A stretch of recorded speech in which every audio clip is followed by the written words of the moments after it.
But we do have newcomers today here for the very first time since they signed up for the trip. So I'm very happy to see everybody. Do you know Mercedes? Yes. Hello. So Mercedes and Cameron. And we've got Blake with Kelly. They are traveling with us as well. Okay, there are a couple of the adults that will be traveling with us. We are about half and half. We have half adults and the other half are going to be students. So we have a wide range of travelers going with us. So we have students and adults traveling, and I think it's great because it's all about learning about, if you have an interest in the culture, and it's a great opportunity. So I open it up to everybody to come along with us. And hopefully, if his schedule allows it, he'll be coming with us as well. It's looking good. Because you don't find out until what? Until the new year about your schedule? I've mentioned it already, and it's like I've gotten some good responses, Okay. but can never be sure. I know. I've like Anything goes. Yeah. I know Revlon. oh, this is good. I'll start by just handing out some of these. Do we have people online as well? There's nobody online as of right now, but I know somebody will be joining later. Just, Dion? She is not, because she has a French exchange student, and they've got all kinds of activities with the other students that are here.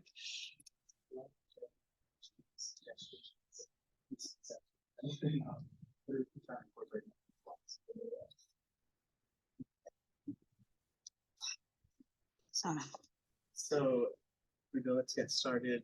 Not a lot of people, but new faces. We've got lesson 2 here, foundation. So lesson 1 was a bit of basics, kind of covering roughly a general, far out look at Japan. And then today we're going to get a little bit more specific. And through that, there we go. It's going to be hiragana, talking about manners, and then touching upon sports day. I'll see if I can. Let me know if I'm quiet. My throat's kind of acting up today. You're quieter than usual today.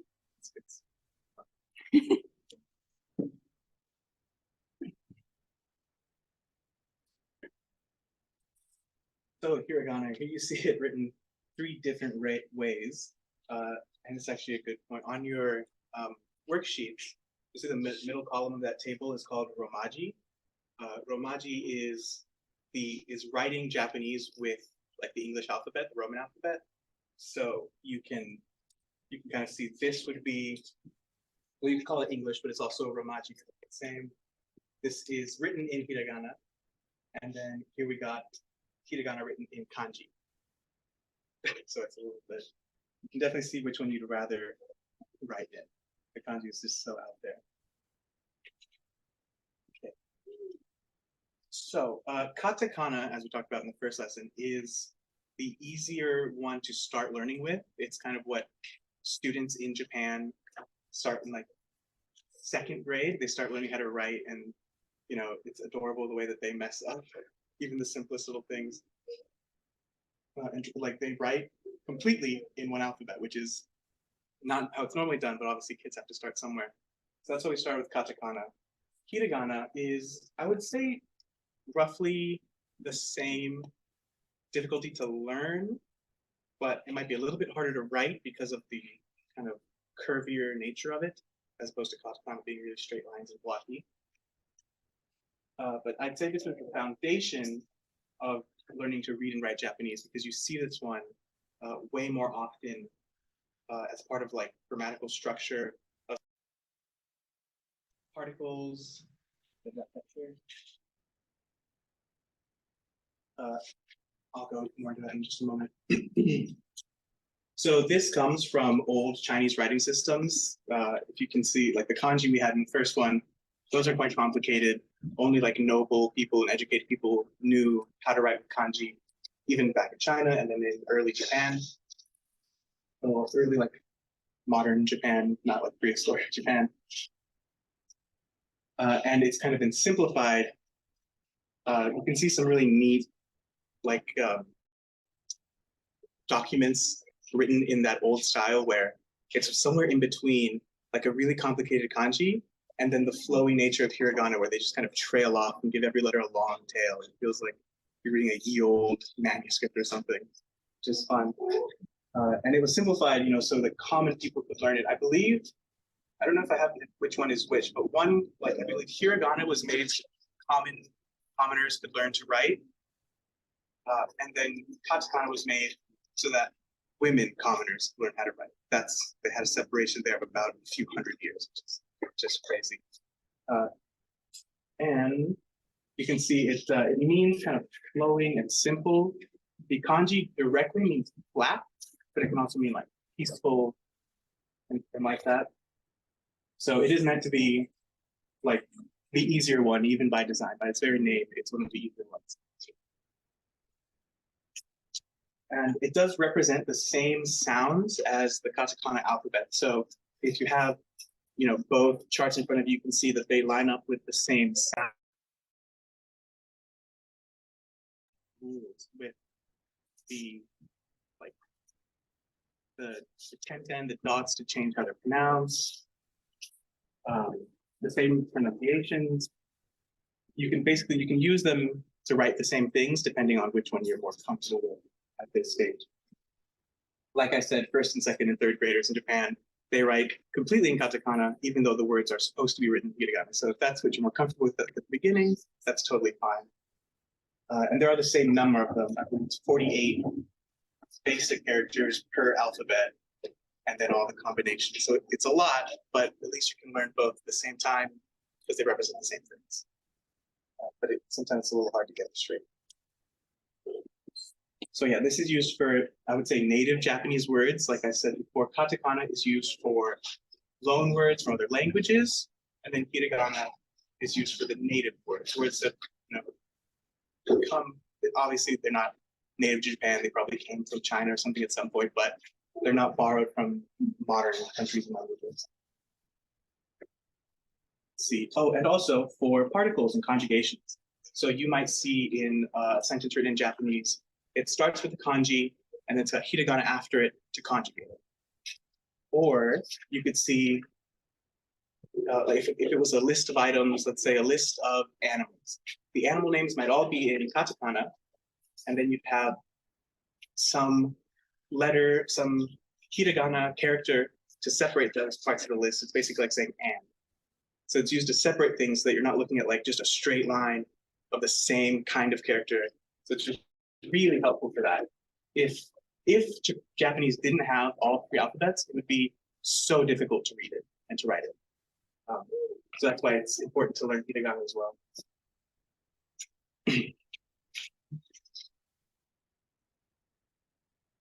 There is a specific stroke order, and I don't think it's shown on your chart for how it's supposed to be written, but it's not really something you have to worry about until you, I'd say, like have mastered writing all of them, identifying them on the spot.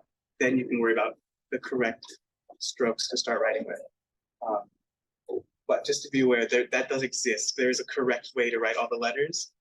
And when I was in Japan, they tried to show me the correct way to write letters in English too, which I don't know if I did learn that in like first grade, but they're like, if you do an M, you do like the first vertical, the second vertical, and then the two middle ones. That's not right. But to them, because they have stroke order for all their other letters, they teach their kids stroke order in the English alphabet too when they learn it. And it's just a little mind blowing. They're like, this is how you properly write an O. I'm like, please just be like a circle. And it is, it's just like top to bottom, right to left circle. And I was fully expecting it to be like backward, crazy, even numbers, letters, everything. So, where you might, if you get really into learning Japanese, that's one thing that you'll have to learn. I didn't even realize that until I was already in Japan. And someone saw me write and they're like, why'd you do it like that? That's completely wrong. And I was like, well, you can tell what it is, right? So I guess it's the calligraphy of it, because like you said last month, that it's the way the endings and like it's thinner on one end or something like that. Yes, yeah. And that's why it's important, because it looks different. Right.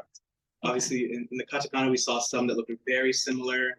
For instance, I believe it was shi and tsu look almost exactly the same, but you can tell by which way it's written, which is hard to tell obviously on a computer screen because they don't have like thinner and longer. They're just very blocky. So in handwriting, it's sometimes easier to tell which smiley face is which one. The same with like soul and in katakana. Those look the same, and the only difference is the slight variation of where the line is, like on the computer, and then in handwriting you can actually see more clearly because of the stroke order. So that's an important thing to know if you're trying to get more into it. So this is a hiragana chart, and this one also has many that look similar. And it usually just takes a lot of repetition to get used to it. You can see like ta and na, they both kind of start with like a T looking thing. And the biggest difference is the second part here. You've also got, what else is there? U and tsu. You can see the only difference there is like the line. There's a whole bunch of other ones, I believe. Du and ro, they look very similar. And also somewhere here, ne, lost it. Nu and ne, they've got the same back half, different front half. So kind of with katakana, it just takes a lot of repetition. Flashcards, Quizlet, stuff like that really help to just drill down so you can recognize it on the spot. And then that's going to be a big help for like if you're trying to read a menu or something. You don't stand there like, which one is it? Even if you don't know what a word means, just being able to read it correctly makes such a big difference. You know, obviously in a situation where you have to ask like, what is this in Japanese? And if you pronounce it wrong, they're like, what is he saying? That's mumble garbage. So knowing the pronunciation helps.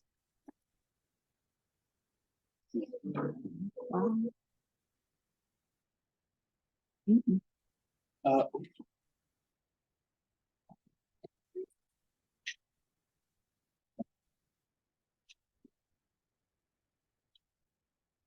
You have a USB-C? no, on this No, one. you switched. You switched.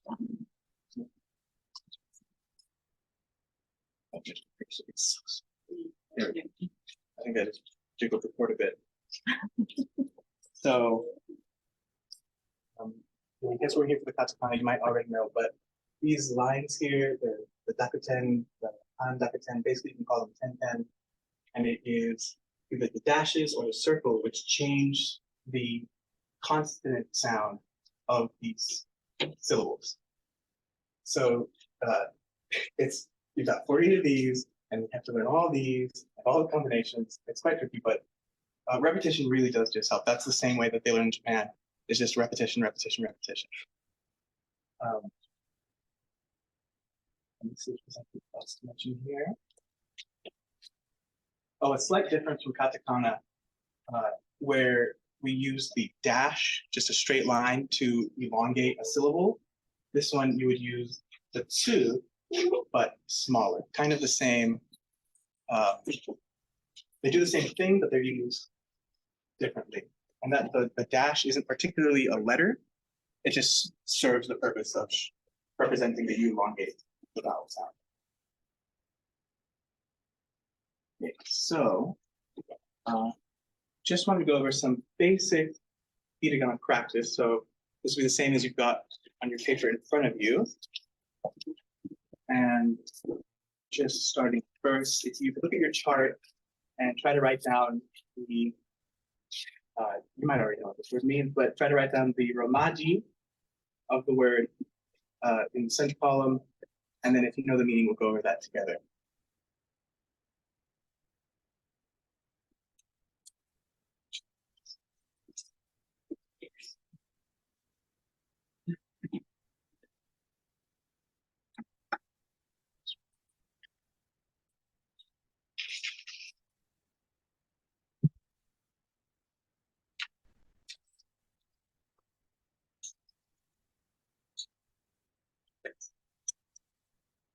And as a reminder about the pronunciation, when you've got kind of a syllable that ends with a vowel sound and then just a straight vowel after it, those sounds kind of run together, similar to Spanish, where you can combine vowel sounds into kind of a unique sound there.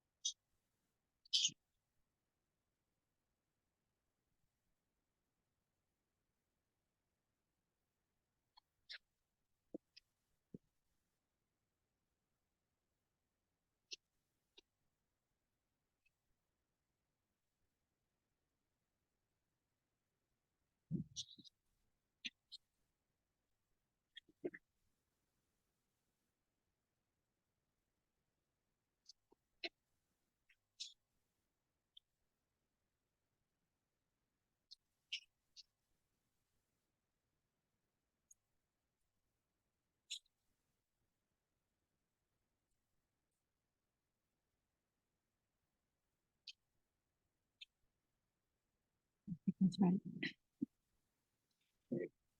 The first one. Let's see, does anyone want to try to pronounce this one, reading it off?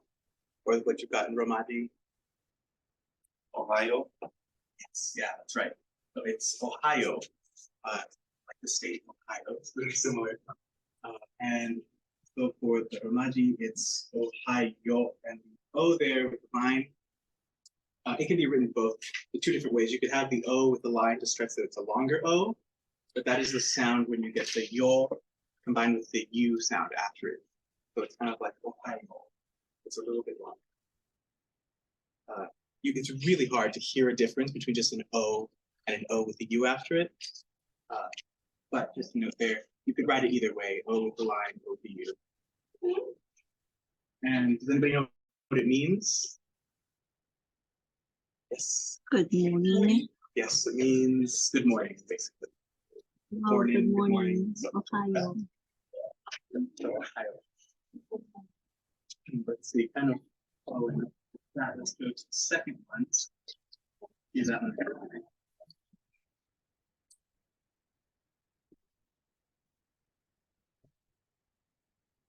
There's Legos over there and arts and crafts as well.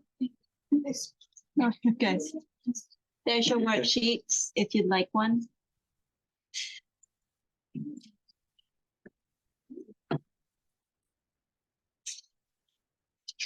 Ohio. Oh. Yeah, this one might be 13.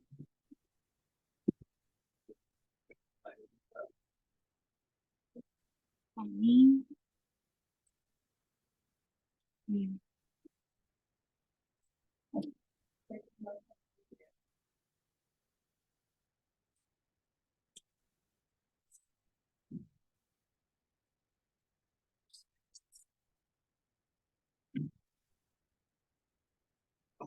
Forgot to mention last time, on these worksheets, there's like two lines at the top. One says name, the other one also says name if you want to try writing in Japanese.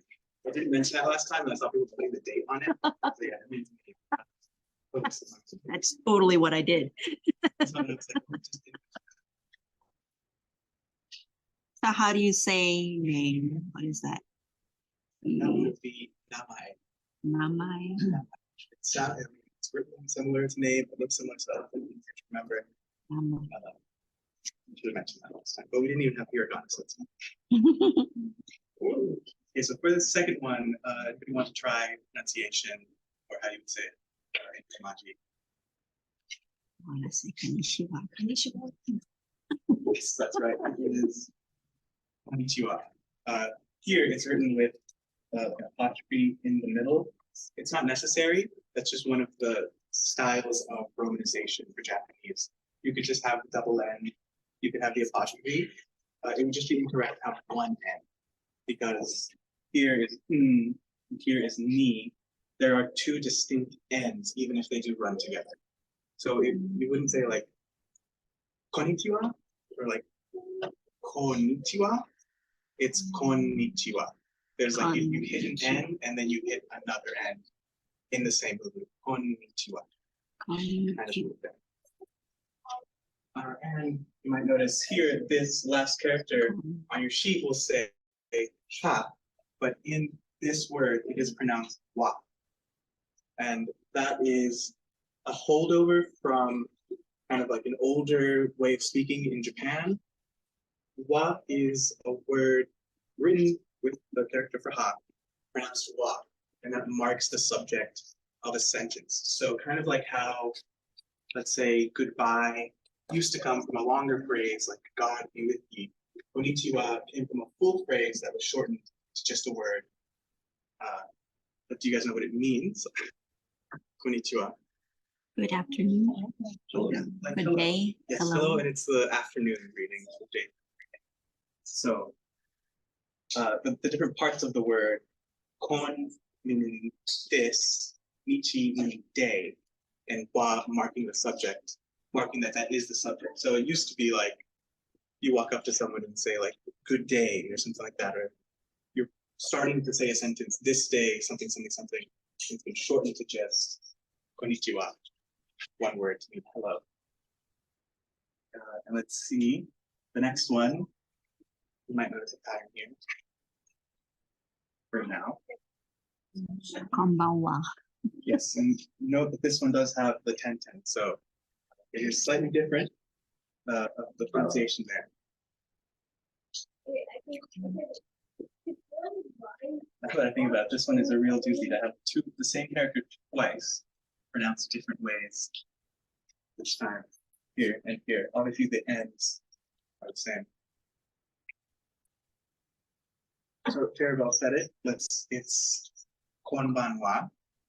Konbanwa. Again, this is another one of those greeting words. So it comes with that wa at the end when it should be ha. There aren't many times that happens in the language. It's kind of like a few cases. So once you know those words, you won't have to be guessing, is it going to be wa or is it going to be ha? It's just a few kind of cases that we'll pick up as we go. And does anyone know the meaning? Konbanwa. Also, hello, but good evening. Yes, yeah, that one is the evening reading. So good evening. Okay, so we've got kind of some basic phrases here, just the three hellos, which is a good place to start with hiragana because you kind of want to work your way up before you start getting into more complex nouns and conjugations of verbs. Just some basic words like that are great to start. And we'll be building off that as we go with more hiragana in the future. So for the next one, a shorter one, give that one a try. No. Yeah, that's right. So we've got nani. And does anyone know what this one means? What? Yeah, it means what? So this is a really useful word to use. You might be using it a lot in Japan because when you don't know what someone says, you could just say nani. There are more polite ways to say that, which we'll go over in the future once we kind of get some conjugations. But for a beginner, nani is totally fine. You can just say that. A lot of Japanese people use it all the time. It's not like you don't have to say like, oh, I don't understand. Please explain. You can just say what, and it's not impolite. You did it again. I didn't touch that. Yeah.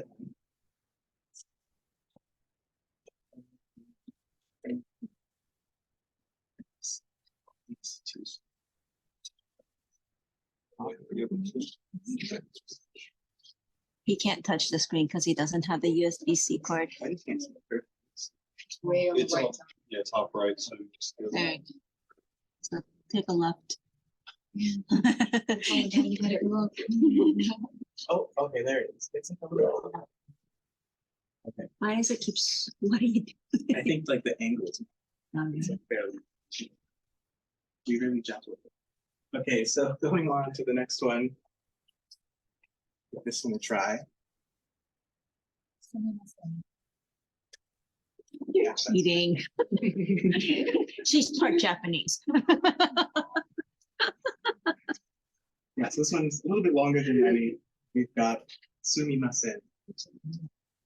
Yeah, does anyone know the meaning of that one? Excuse me. Yes, that's good. Excuse me.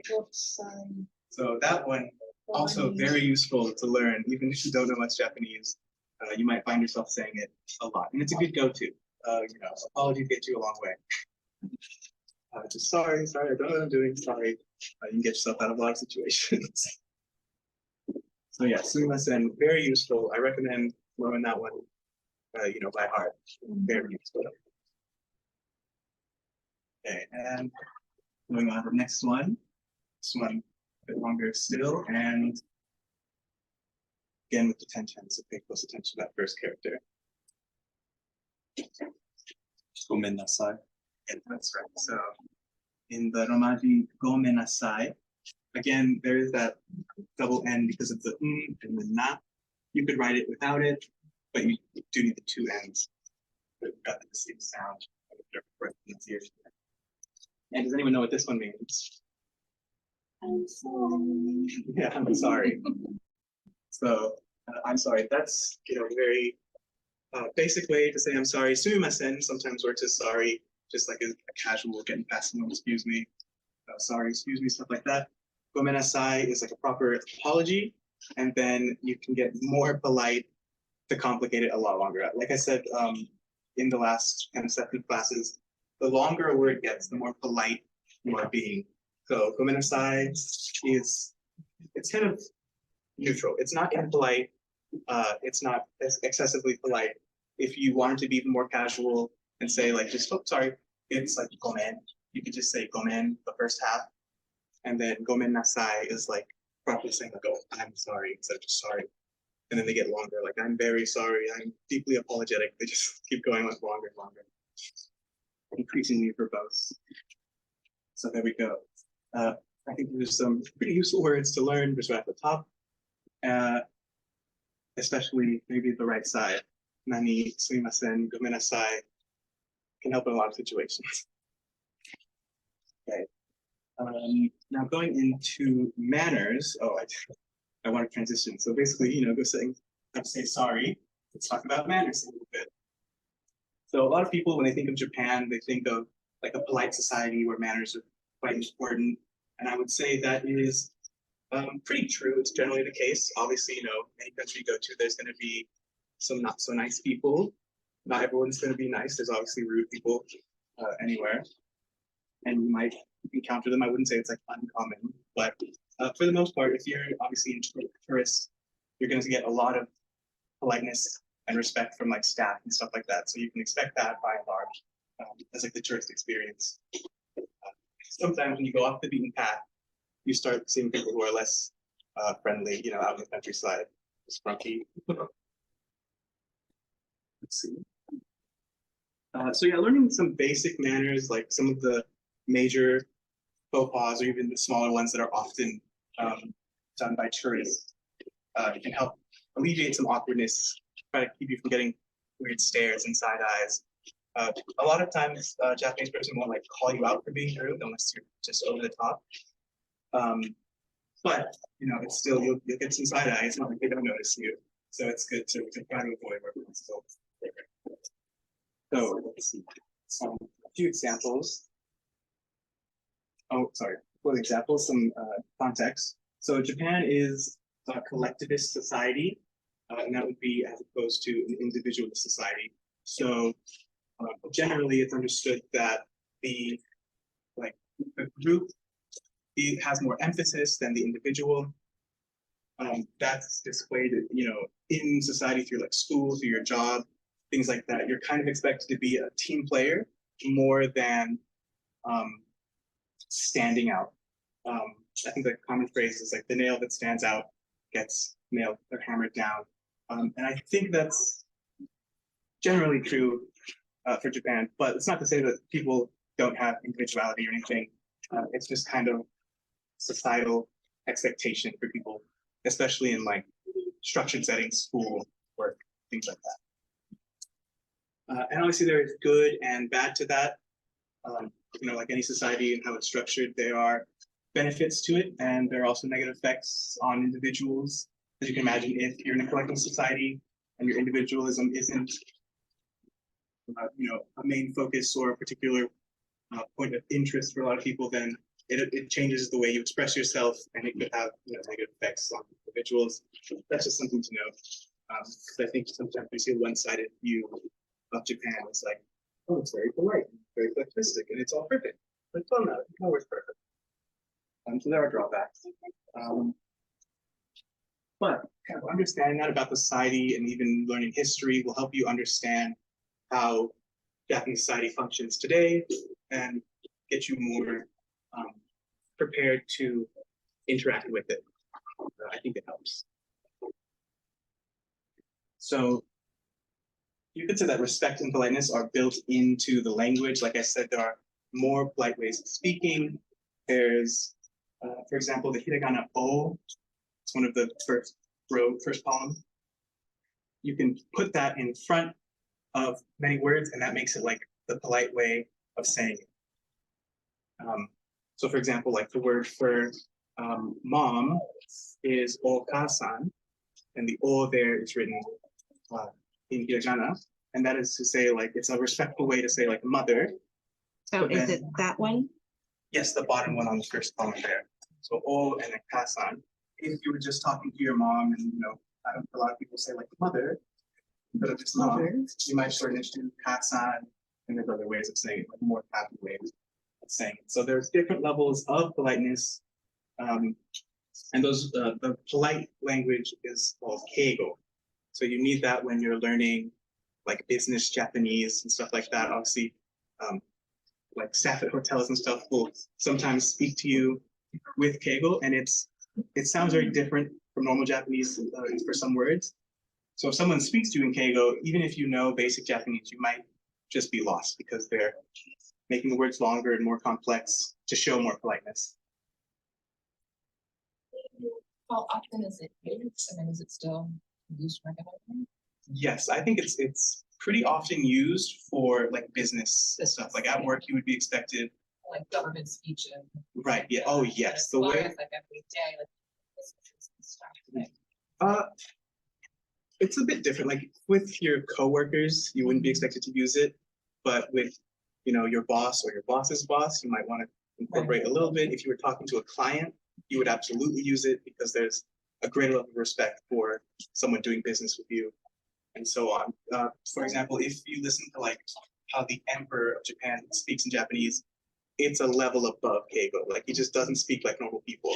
So that one, that's like. Yeah, and I think most normal people can't really understand it, Yeah, honestly. I think so. It's like Too complicated. if you don't study it specifically in like high school, in the later years of high school, or college, a lot of people will go throughout their lives not knowing keigo like that. Like, yeah, So it's more academia. a bit like that. Yeah. Like, Okay. and I don't think we have quite the same way, like the same difference in English. Like I'm sure you can be more verbose and have a wider vocabulary, but it's like a bit different. That's how I would say. There's a lot of it's almost a completely different kind of way of speaking Japanese. And it's like a different grammar structure even. There's different like, it's just longer.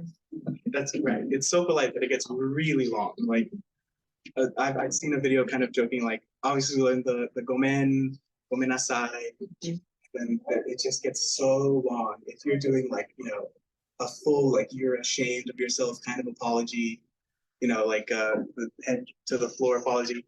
I mean, you're using 50 letters to say goodbye, like to say sorry, not goodbye. And it's meant to put the person below, the speaker below. That's kind of like the grammatic function of it, is that you're changing the sentence to be like it's not about you. You're like apologizing for the inconvenience of your actions and the result of that. Like it's really complex. Okay, yes, yeah, a bit of shame built into the language as well. Yeah. Mhm. Yes, keigo is tricky, and I wouldn't worry about it. I hardly know any. Like I learned a bit, so I could say a very polite goodbye to like my principals and my like administration for my schools, and that was the only instance where I ever had to learn it. So really, it's not necessary, but you might hear like hotel staff, restaurant staff adding a little bit of keigo. And you're like, does that mean it's just a more polite way of saying what you might know, but you don't. Oh, and I want to say, yeah, it comes from obviously like feudal Japan. There's shogun, the emperor, samurai, stuff like that, where there was very distinct classes in society, and you would be expected to speak with the correct level of politeness to specific class. And obviously you could get in trouble if you didn't have the proper level of politeness when speaking to a samurai. Like, oh, you spoke to me in a rude way because it wasn't a polite way, and now I'm insulted and I'm going to kill you or something like that. You might, see that if you watch like historical dramas about Japan and such. The way that they speak doesn't sound like normal Japanese because they're adding that level of respect for different classes. So just to touch upon that. So some manners that you can remember for your time in Japan, kind of separate from the language. Don't be loud on public transportation. If you imagine Tokyo is a city with millions of people and rush hour in the morning is crazy. And a lot of times, you've got really packed trains, like, shoulder to shoulder. You don't want to be holding a conversation across the different seats and stuff. You're just yelling across people. That's kind of, you'll notice obviously in those situations, you're like, oh, I probably don't want to talk. But even in an empty train, it's like you, your friends, and one old lady, you can have a conversation. It's not like you have to be completely silent, but you don't want to be like any. You don't want to be as his volume, right? Right. You wouldn't want to talk like this. Like you basically sit next to your friends. But you really, you don't want to take phone calls because obviously, if you speak on the phone, you can't whisper into the phone. You kind of have to have a normal volume of speaking. And so phone calls, like having your ringer on is really rude. You don't expect that on trains. It's just kind of, it disturbs people. And that's the general sentiment of this is you don't want to disturb people in a public space. It's the general vibe that you get in Japan. So that goes like public transportation, buses and trains. Can you be a little bit louder in restaurants?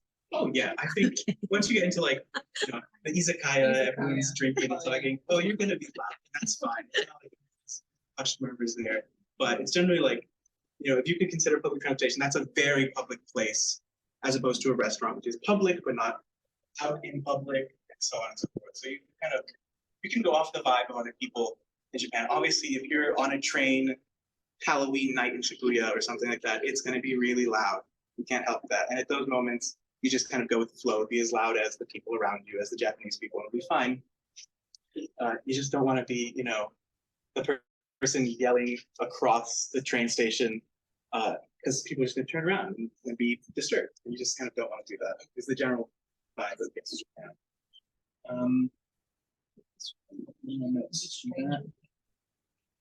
It's very non-Japanese. Like that would be really strange behavior. Yeah, I think so. Yeah, yelling is like kind of very rarely used unless it's actual anger. That's the vibe I got from Japan. Like I would see my teachers yell, but it was never like obviously there's a difference between yelling to like get everybody off the playground or something. But when they yelled, you could tell that people weren't used to hearing that. Like yelling is a kind of a big step to take if you're talking, like communicating with someone. Also, people on the train, I mean, they're often reading like things in their phone, reading books or manga. So obviously just a loud enough conversation that you can't focus on your book is rude. So you kind of want to keep it at that volume where you wouldn't disturb someone reading like, in the same room as you. Kind of picture that. Go to a library and try it out. Have you been in the library lately? It's so loud. Yeah, I'm being loud myself. Number 2, take your trash with you. So oftentimes you won't find many public trash cans in Japan, except for areas like convenience stores, maybe some parks, but like not really. Train stations, you might see them, but just generally like the buildings you'll see are just on the street, kind of public trash cans. You don't see them very much. That comes as a reaction to some terror attacks, I believe it's the 80s and the 90s. And it just said, the French measure, we can get rid of a lot of public trash cans so that something like that can't happen again. So it's just generally understood that you will take your trash with you if you buy at a convenience store, go eat in a park. Just take it with you. Obviously, it might be more inconvenient because there isn't a trash can at the entrance of the park or something. But it's totally common. Just stick the trash in your pocket, put it in a bag, and carry it with you until you find the right place to throw it away. And it's not weird. Like if you saw someone walking around with litter in their hand here, you might be like, what's he doing? But over there, it's like, oh, he's being responsible. Which I guess is what we should think here as well.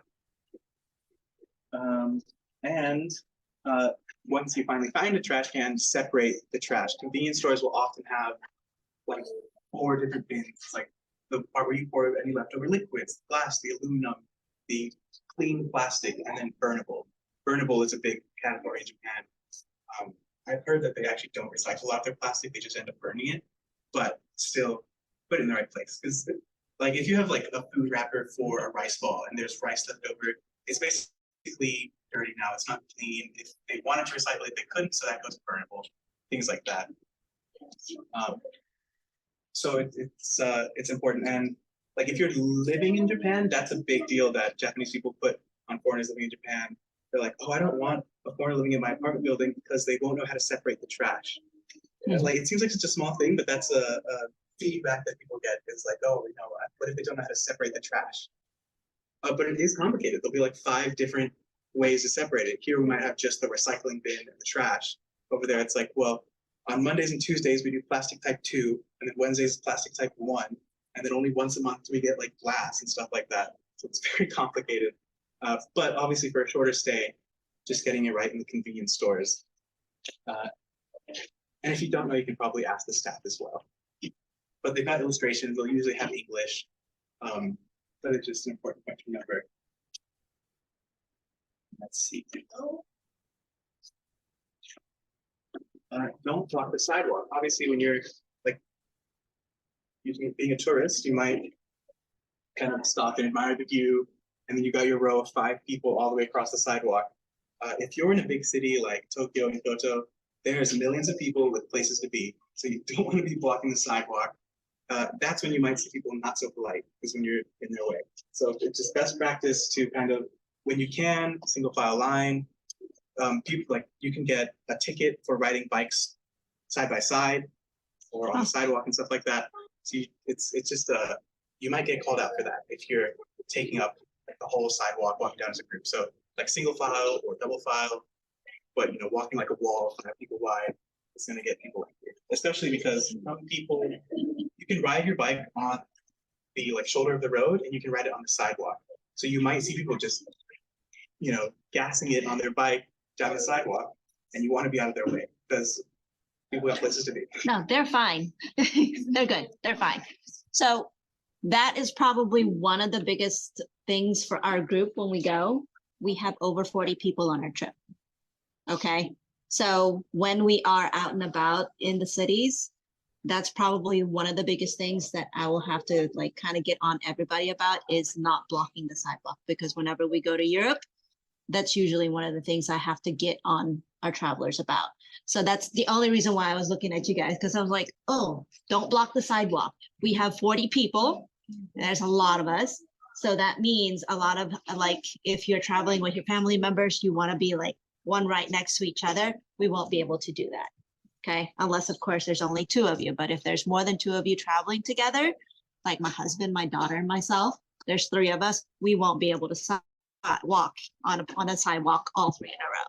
Okay. So just, that's probably one of the things I do want to have everybody keep in mind as we are going about and touring the cities, is just the simple fact that there's a lot of us and we will block sidewalks if we walk around that way.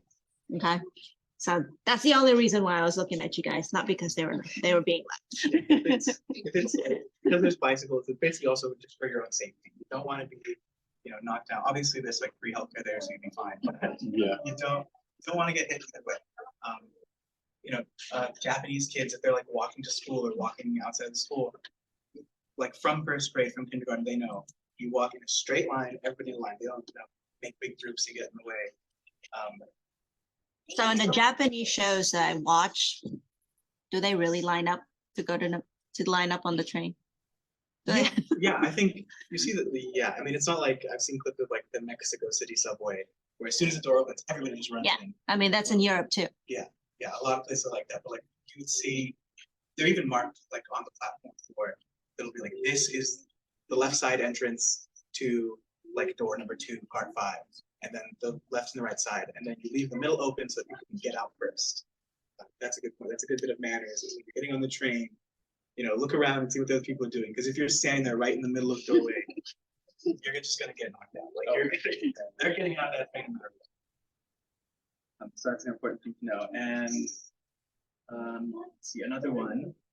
Pay in the money tray. You will often see a little blue tray, and that's where you put your money. So you don't often see where you'll like hand somebody money directly to their hand or put it down on a counter. At convenience stores, at restaurants, at even hotels, there's a little blue tray. They're almost always blue, but sometimes it might be green. Plastic tray, and that's where you put the money, the credit card. They'll bring back the receipt on it to sign and stuff like that. So paying the money tray. I don't think it's like particularly rude anymore, but it comes from back in the day where you didn't want to hand someone money like hand to hand because it had some superstition or some meaning to that. But it carries over, and there's just usually always a money tray to look out for. If there isn't, I mean, you might get to a situation, a really small shop, you just hand it to them in their hand, but always look out for that money tray. It's a big help. And also, it's just more hygienic for the workers. So at like a convenience store, you'll see if you're just paying, for something small, just a bunch of coins, they don't want to touch all the coins, especially if they're going to work with food. Put it in the tray without touching it, they just put it in the register, like that. It's a lot cleaner, more hygienic. So that one's pretty easy to follow. But I feel like you might, if you try to hand it to them, they'll be like, "What are you doing? Put it here." So it's a couple of okay, and so that's all I have for manners right now. Obviously, there's a lot more smaller things to talk about. Yeah. I've heard that there are restaurants where you can go, there's a thing, you tick which meal you're going to get and it gives you a ticket. Yes. And at that point, you just give them the ticket and then that's how you pay. Yeah, I think it's more common in like ramen restaurants. I've seen it at like the food courts and ski lodges, stuff like that. Basically, it's just like a ticket machine where you put in your money. It's a vending machine. You put in your money, you click what you want. Hopefully, you're lucky and they have pictures or English, but oftentimes you're just looking at like. That's why it's helpful to know a few words of food because you're like, I think I'll have the ramen because I can read that. Mystery button. Gamble and you end up with like 6 plates of rice and nothing else. Usually it is like the main course on top, additions in the middle, and then drinks at the bottom. But you never know. People just set up how they want. But they'll drop a ticket, give you your change, and then you just give your ticket to the person. And then you also have to know to listen out for your food if you're not like at a counter. With listening skills that we'll try to develop before then. But yeah, that's a good point. And I think we talked about it last year, that there are kind of different ways that restaurants work. So that's one example. The other one is, kind of normal. You order everything at the table. There's a lot of tablet restaurants now where you can just pay, like pick, and maybe you have to pay in front, but like pick all your food, and they'll have like English translations and pictures. So it's nice. And I think I'll talk about that more in future lessons. I think repeating the different restaurant etiquette. So going on to next little bit is sports day. Okay. A sports day, it is, the holiday itself can just be called like, it's literally sports day and it's written with katakana, so it's sports no hi, just literally sports day. But when it's celebrated like, or I would say like practiced at a school, it'll be like an event that they call the undokai. So undo means exercise and kai means meeting. So it's like the athletic meet is how it's sometimes translated. And this is a yearly holiday and usually also a yearly event that happens at schools in Japan at every level except college. So elementary, middle school, high school, they will have sports day, undokai. So it's kind of like a field day? Yeah, it's like a field Okay. day. But you'll see that it's some different sports that you might not recognize, and it's like a field day. But I'd say this is a little more involved. Like It's highly competitive. It's Yes. actual competitions. there is competition. So Okay. there's winners and losers, which a lot of field days here I imagine there is just for fun. No, Yeah, there isn't. and there's also sometimes a lot of preparation involved, and we'll see that in some examples. It's like a beloved childhood memory for a lot of students in Japan. So. If this might be something fun to bring up if you just strike a conversation with a Japanese person. is like, what's your favorite like sport or childhood memories? And they might mention Undokai, so that one's fun. So let's see. Yeah, the holiday is Sports no Hi. And if you can see, this is like a good example of normal Japanese writing. It's written sports in katakana, the no in hiragana, and then hi means day in kanji. So all three are used together. And that's why you need to know all three alphabets. Huh. That first letter, that first character looks Korean. Oh, right, because it's just like the Mhm. first one of the edition. Yeah. And if it had the circle or the lines, it might even be more. That's a sh sound. The sh sound? Yeah, Oh, the first character is a sh. yeah, I think the people that know Korean kind of have an easy time learning Japanese. When it comes to the very proper, like, collegiate kind of level of writing in Korean, they often use kanji.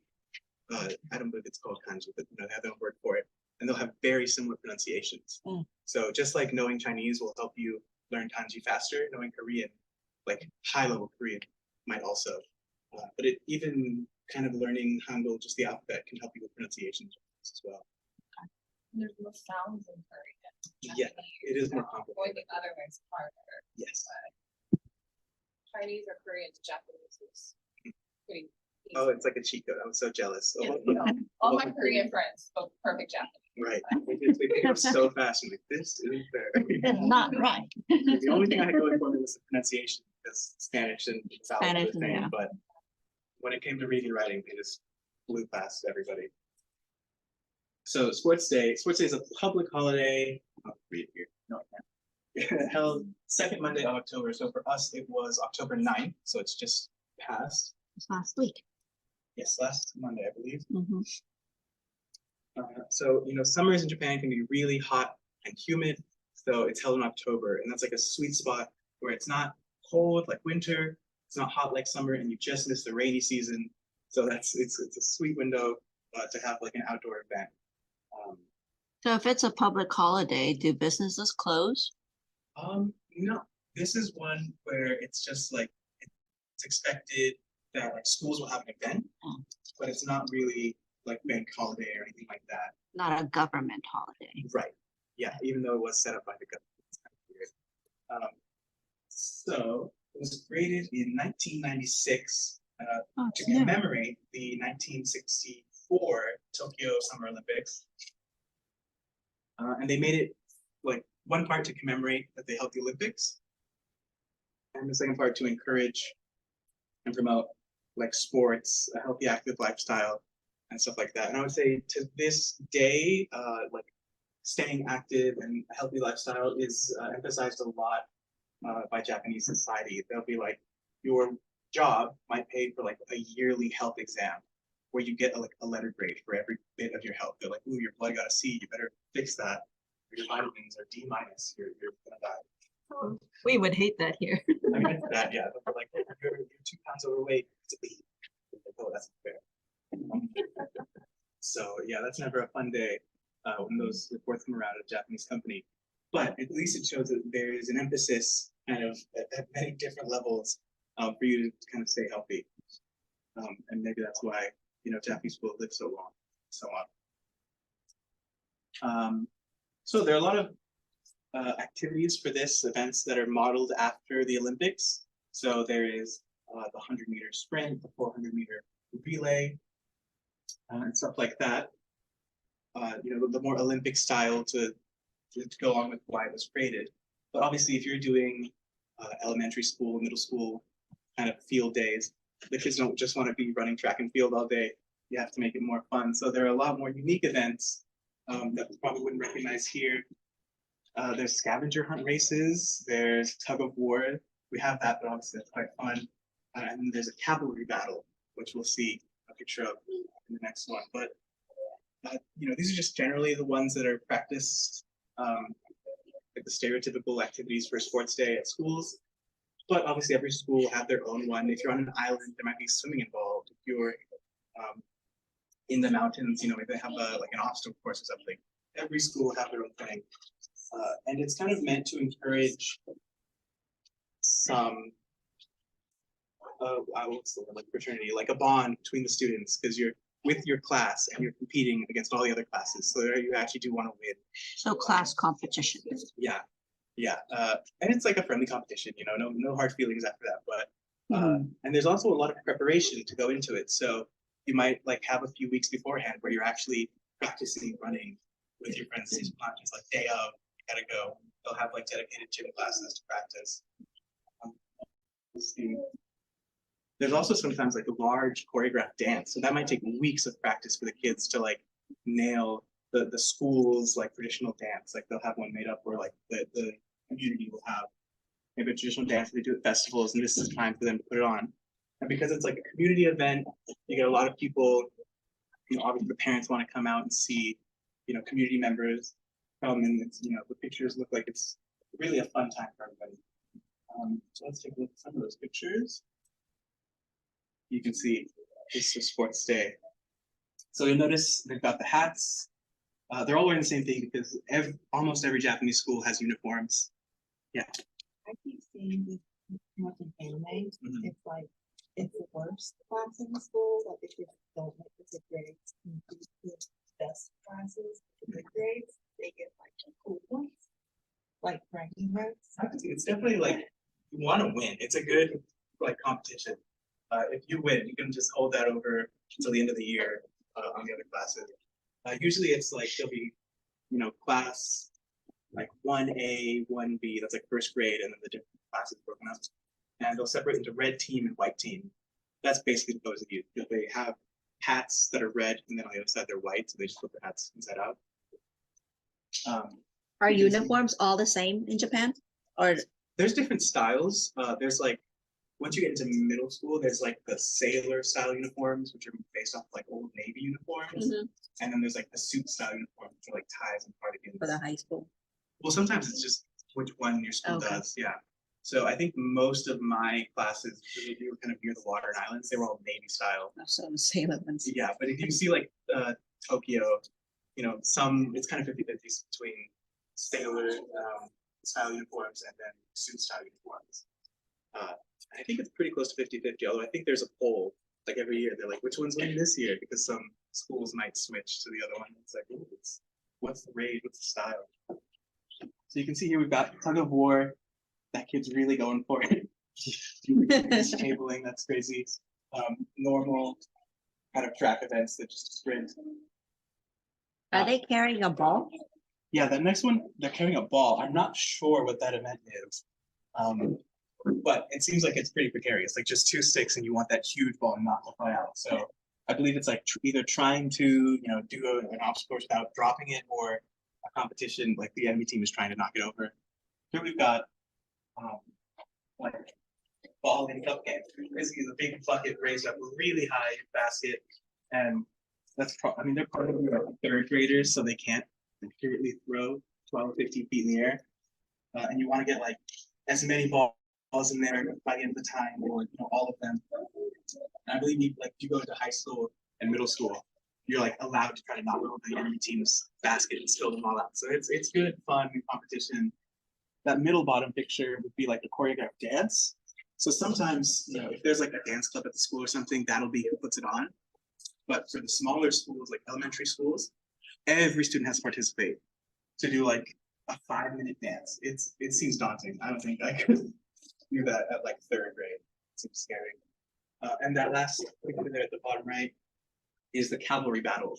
So you basically have 3 people acting as the horse and 1 person as the rider. And what's often is they have like something, a bandana, an armband that they want to protect while trying to get ones off the other horses. It seems pretty dangerous, but Sounds like a good pep rally game. yeah. Although you can see they're always outside. So you don't Yeah. wanna fall. That's bad.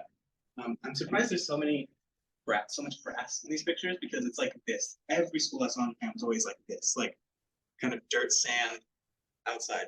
I don't think I've ever seen grass. That might be a fancy school. But yeah, these are every level, and then obviously they get more competitive, like in high school, where you know kids trying to get like really athletic and take it seriously.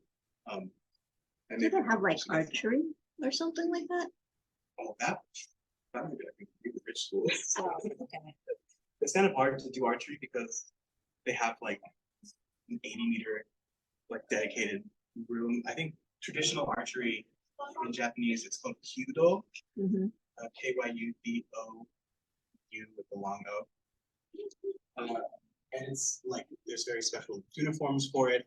There's a very precise way to shoot it. Like you can't just stand and pull it back into it. They have a whole movement, like hold it up front, hold it up, and then you don't like extend. You just as you bring it down, and then you release at the perfect moment.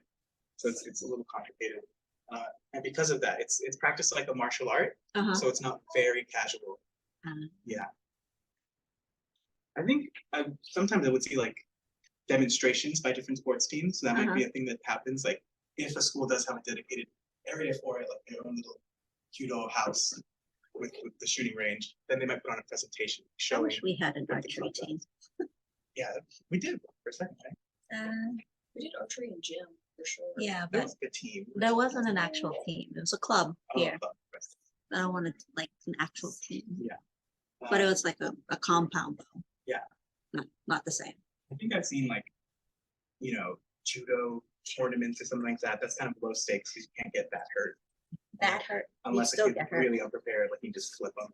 Right. But, stuff like that, like kendo with the bamboo swords, that kind of stuff. There might be tournaments, competitions, events, stuff like that.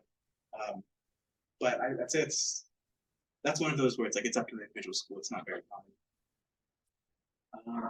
So that's everything for sports day. And just for next time, I would say keep practicing the katakana and the hiragana until you've really got those down, like to memory. I recommend Genki. Genki is the textbook that a lot of people use to start learning Japanese. I've got this from a few years now, but I have like a PDF online that I'll give everybody in case you want to start doing. And this is like intro to Japanese. So it starts with like an explanation of all the alphabets. Here's the Hiragana page with more verbose explanations that I can get into. And it comes with workbooks, right? Yeah, I believe it usually comes with Practice activities. a CD. Yeah, there's a CD for like audio, like listening activities. I don't think it comes with the workbook, but like there you can find online versions of the workbook, or you can buy them as the bundle. There's also like parts where you can write in the book. Mhm. If you really like that. So for the next class, if there's anything in particular that you want him to concentrate on, because as of right now, we've learned how to identify and say the greetings. What would you like to concentrate on for our next classes? That's why he gave you the little note cards. Or if you'd like to send a message and I can relay it to Michael, or just put it in the Facebook page, that'd be a great way to relay the information to him so that he can prepare for our next sessions. So if there's something in particular, other than like maybe like ordering food and things that we would need Right. while we are on tour. I think it's good to know. Yeah, I think we'll definitely. Maybe I'm not the best person to ask. I haven't been- No, it's good. Yeah, we'll cover like how to order at a restaurant, some basic foods like to look out for, like some of the more like if you're a shy eater, the foods that are generally safer to go to, and then talk about like allergies and stuff like that, things to look out for. Obviously, there's some things that they eat there that aren't normal here, so you might be put off by that. But yeah, we'll talk about things like that. I'm trying to think what else. We talked about money in the first class, but obviously, if you have a question, I can always just mention it at the beginning or the end of the classes or anything like that.